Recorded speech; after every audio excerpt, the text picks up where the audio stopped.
Well, good. I'm online. Welcome to Martini Time. I lost my internet connection. Just had to get it. So we're back, and I'm going to use my Holy Grail chalice to celebrate the death of Hugh Hefner. He died, you noticed this morning, I think at 91. And my uncle, who is my martini priest, we can look, I see I wear his shirts. And this was his, he collected martini glasses, and this was his best one. He, I'll put his picture here a little bit there. You can see him in the corner. Yeah, so I think of all the, he collected 500 glasses. He was a martini priest, and he was always offering the Holy Grail. You never knew which martini was it, though. And this one is it here. So I brought it out to celebrate Hugh Hefner's death because my uncle loved Hugh Hefner. He really, my uncle never, he died at 94 in 2014. Came here to live for his last years, and he really never, I mean, the books he saved, like Kennedy's assassination and all the 60s was his decade. And I think he loved martinis, and martinis was kind of like a 60s drink. If you watched Mad Men, they drink martinis all the time. And so, yeah, so today I wanted to celebrate Hugh Hefner, and I wrote about this today on my Facebook column. I say column. I'm really a Facebook columnist. You know, I don't really get involved in chit chat, and but I write a column. You know, just I always wanted to be a newspaper. When I was working for the newspaper as a feature writer, I wanted to have a column, but I never did have a column, and I tried to get to write a column and get newspapers to buy it, but they never did. So what the hell? So, I wait till somebody hires you. So I write a column on Facebook, and I do a live talk, which is kind of like my column. But anyway, today I've been writing about boobs.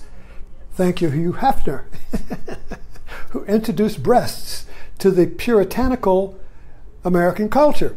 See, people that don't remember the 50s, that are too young for the 50s, don't remember how puritanical it was.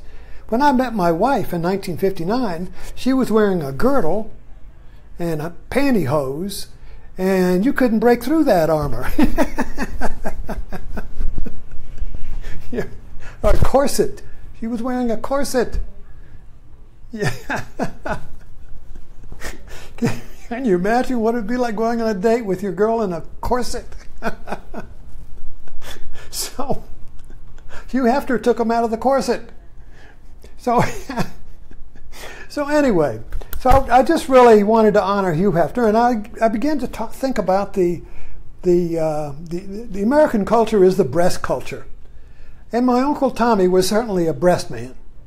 I mean, I was looking for it before, but he was in Guadalcanal in World War II, and there's a picture of him standing between two naked native, well, they had little grass skirts, but two naked native women with bare breasts, and there he is having a big smile between these two little native women with bare breasts, They didn't wear brasiers, they didn't, it was just boobs. They just used for nursing, that's it.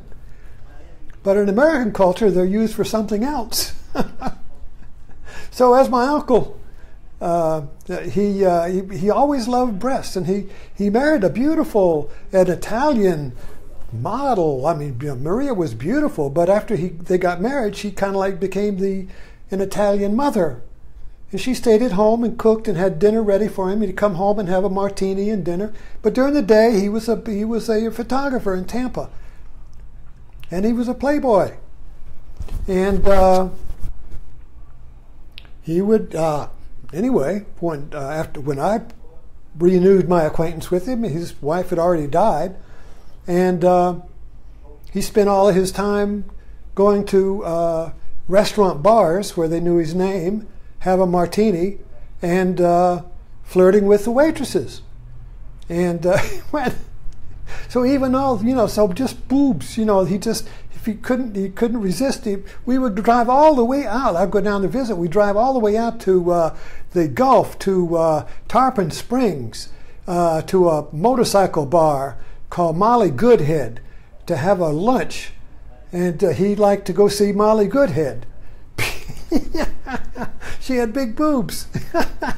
And she'd flirt with him. So whenever we go to a restaurant, he'd be flirting with a new waitress, and have a little card that says 1, 2, 3, 4 on it. You see, pick a number, and on the back of it, and they pick a number, and usually they pick 3, and on the back it said people who pick 3 are sex maniacs,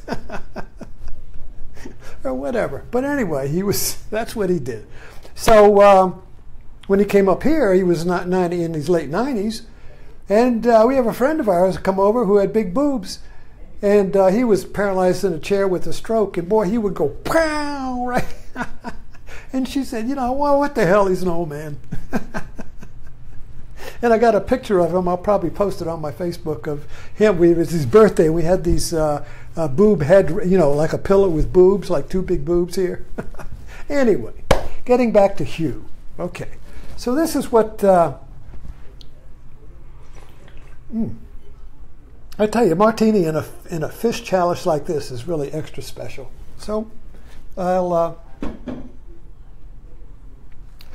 was, contemplating boobs today, thanks to Hugh Hefner, and because really, I think he came out in the 50s, and if you remember the 50s, you couldn't even say pregnant on TV.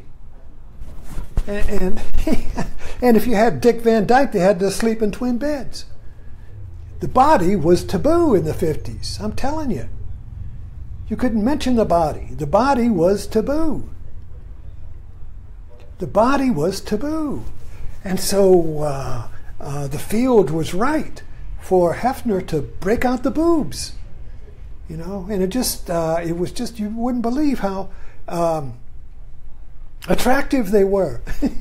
So I got to thinking, why is the American culture has been that puritanical strain? Cover it up. Don't think of it. Don't look at it. I think most men, and I think we all experience this thing, but American women, the fashion is exposed cleavage. I'm watching Murdoch, which is a Canadian mystery from the late 1899, 1900, around there, and they're still dressing in Victorian clothes. And all the women they're closed up to here. There's no boobs. Now the women, they were, they down to the floor. No skin, gloves on the hands. The only skin you see on a woman is in her face. That's it.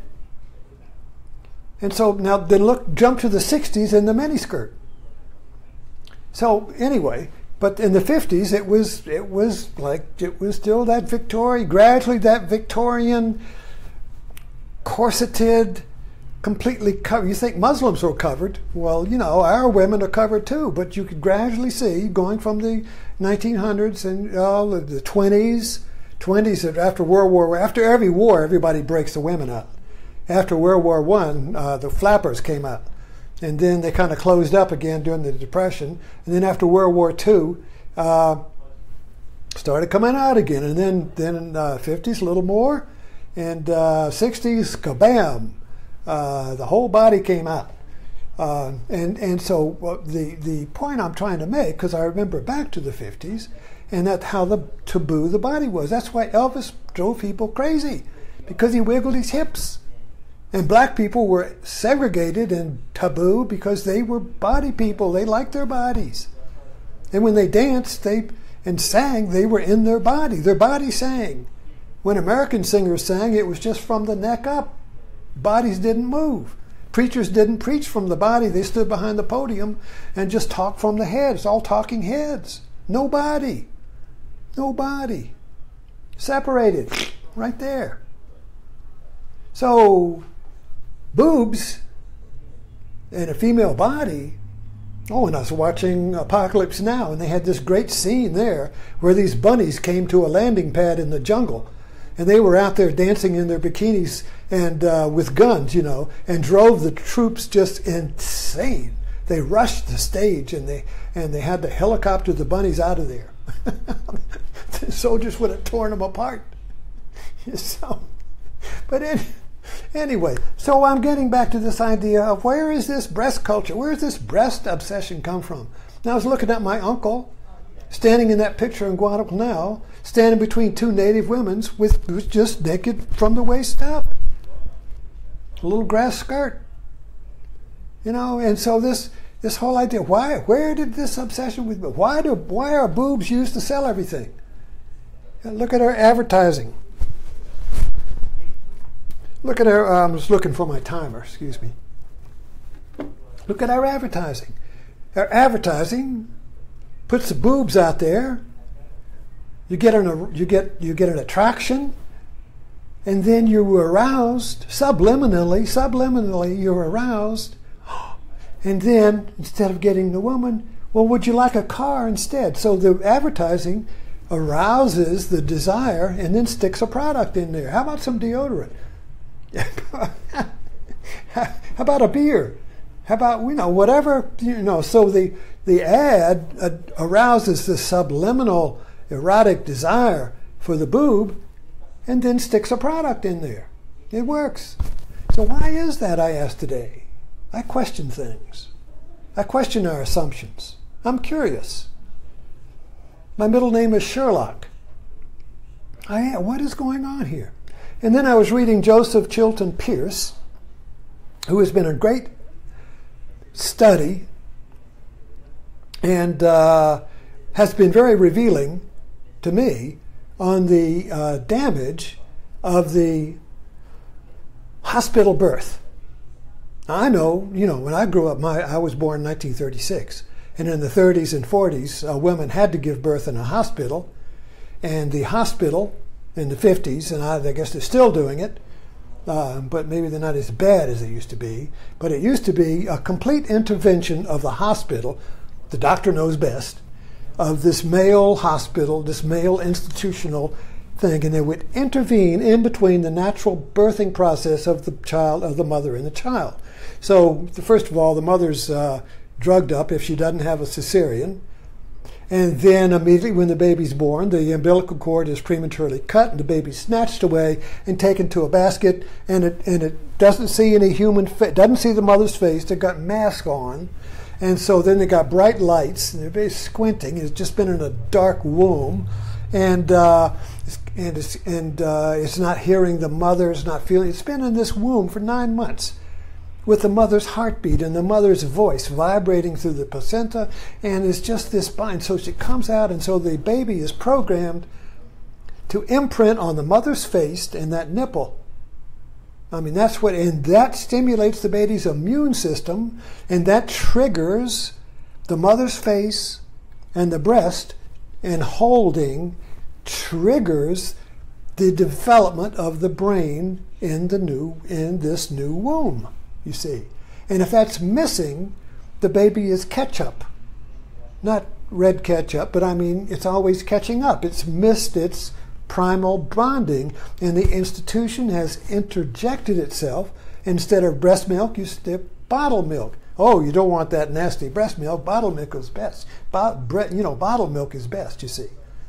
So the whole bonding process is broken up, and we don't realize the severity of this, but it creates a breast-hungry population. We missed it, and so we're still looking. That imprint is still there. It never got satisfied. The infant is imprinted to see the breast. That's where it goes. It's like a target. Bam, right on it. You see, that's right there. Intervene. You see, separate the baby and the mother. Both suffer. Both suffer. And it can't be repaired because it's stage specific. You can't redo the process. So it's always catch up. So anyway, I really feel, and I was writing today, that American culture has created, particularly with men, unbonded, and breast hungry men. We missed it. And so when there is a subliminal attraction. See, I was bottle fed, so I got it too. And I can tell you that if there's a woman there with exposed cleavage, ample, my eyes are just like it's like a magnet. Oh, you see. And my mind says, look at the eyes, look at the eyes, look at the eyes. And my subliminal mind says, go to the breast, go to the breast, go to the... And the woman's looking at me. There was a Seinfeld skit on this, with George Costanza, with a big-breasted woman, and he couldn't stop looking. And she keeps hitting him, like, look at my eyes. What are you looking down there for? So here's the ambiguity. Here's the double bind for the male. You see. He missed his breast bonding, and so now there's breasts everywhere, and if he looks at them, he's guilty. It's like there's a split, you see. You shouldn't look at the breast, but there it is. It's exposed. It's looking at me. It's calling me. It's saying, look, look, look, you see. Don't look, don't look, don't look. So it's just very amusing. This split, you see, in the body and the mind. And so the American culture has split the body from the mind. The body is the mother. The body is sex. The body is the body, you see. And the mind is culture. The mind's got a corset on it. The mind's got this puritanical strain. Body's bad. Don't look at it. No, don't look at it. You see, body's bad. You look at other cultures, French culture, primitive cultures, I don't know, body's good, It's just bodies. We're all bodies, you see. But there's this Puritan. And so Hefner, not only did he make a business on it, but he created an intermediate breast for the breast-starved male, you see. And he created a print breast. And also you notice that eroticism does not work unless there's taboo. You can't show it all. Strip teasers know that. You can't show it all. You got to save something. You got to keep something hidden. You got to keep something hidden, you see. You can't, if you show it all, your game's blown. There's no eroticism in nudity. You got to cover a little bit, you see. So the last taboo in our society now is the nipples. Oh no, she showed a nip. Remember there's a fashion malfaction here. She showed a nipple. Oh my God. And then Trump says when he sees a woman breastfeeding, get out of here. Disgusting. Why is that disgusting? Well, the breasts are made for men to suck on, not babies. The men say, that's my breast. Don't interrupt my feeding. See, it's the separation of the mother from the mistress, from the temptress, from the erotic tease. Oh, I just need that, you see. And so the culture takes that erotic tease. It's probably caused by the disruption of the breastfeeding and the bond with the mother. It's not just breastfeeding; it's the whole bond.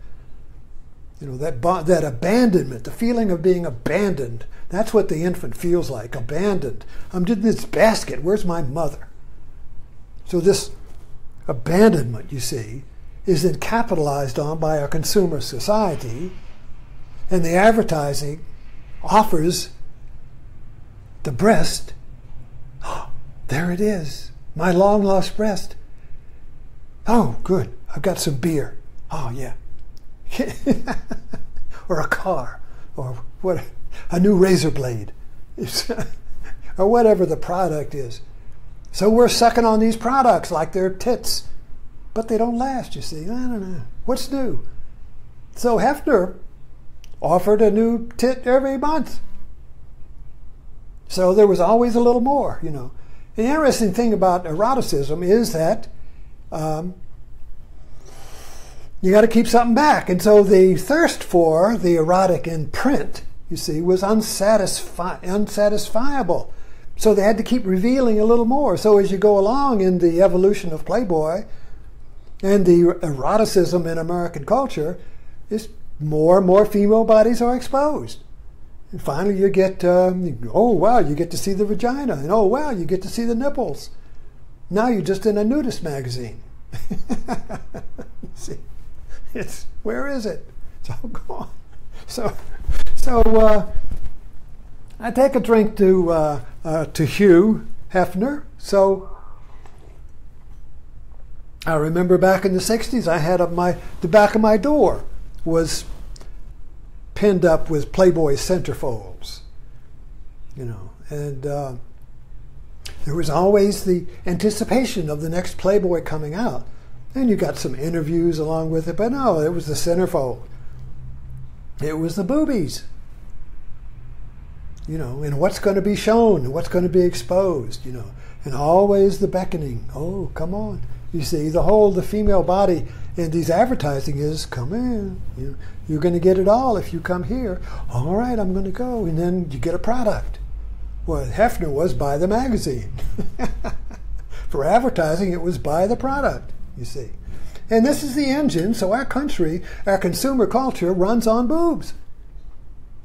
Basically, it's a boob culture. So well, let's end with that. Thank you for dropping in.